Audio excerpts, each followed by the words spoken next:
Déclaré fils de Dieu avec puissance selon l'esprit de sainteté par sa résurrection d'entre les morts. Romains 1,4.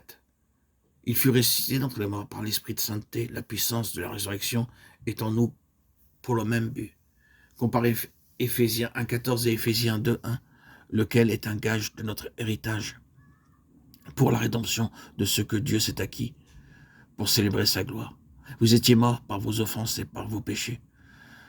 Paul dit que la même puissance que Dieu a déployée dans le Christ lorsqu'il est ressuscité des morts, monté au ciel et exalté au-dessus de toute puissance, principauté, pouvoir et domination, peut maintenant venir en vous.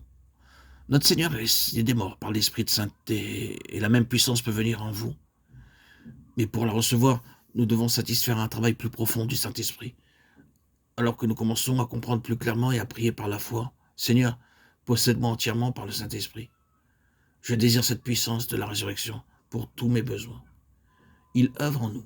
Il est ressuscité afin que nous puissions être plus que vainqueurs et jouir de la victoire à travers chaque épreuve et chaque tentation. Nous ne pouvons pas obtenir la puissance du Saint-Esprit sans satisfaire aux principes divins. Tout ce que Dieu fait, il le fait par des lois divines qui ne peuvent pas être changées.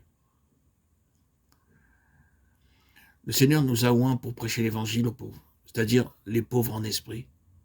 À moins que les hommes ne soient pauvres en esprit, ils n'accepteront pas ce que nous disons. Matthieu 5,3 déclare « Heureux les pauvres en esprit, car le royaume des cieux est à eux. » Ceux qui sont satisfaits de leur richesse, de leur terre, de leur édifice et de leur position ne prêtent pas souvent l'oreille à l'évangile. C'est pourquoi les pauvres reçoivent généralement l'évangile avec plus d'empressement que les riches. Ils reconnaissent leurs besoins. Ainsi, le verset signifie aussi bien les pauvres en esprit que les pauvres en ce qui concerne les biens terrestres. Ils ont Luc 7, 21, 22. Ce fut le message que le Seigneur Jésus adressa à Jean-Baptiste, lequel était alors en prison. Bien que Christ ait accompli beaucoup de miracles et guéri tous les gens sans tenir compte de ce qu'ils étaient, il prêcha l'évangile d'abord aux pauvres, car les pauvres répondent plus à l'évangile que les riches. Dieu donne l'occasion, mais beaucoup ne l'acceptent pas. Ils sont si orgueilleux, satisfaits d'eux-mêmes, qu'ils ne reconnaissent pas leurs besoins. Nous devrions prier, Seigneur, fais-leur voir en premier lieu leur pauvreté spirituelle. Plus nous avançons, plus nous voyons combien les gens sont aveuglés par le Dieu de ce siècle.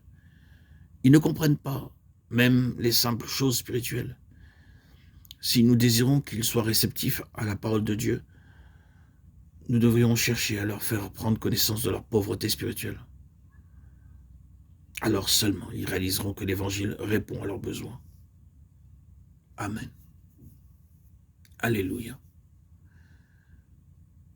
Gloire à Dieu au plus haut des cieux et paix sur la terre aux hommes qu'il aime. À toi, Seigneur, tout honneur et toute gloire pour les siècles des siècles.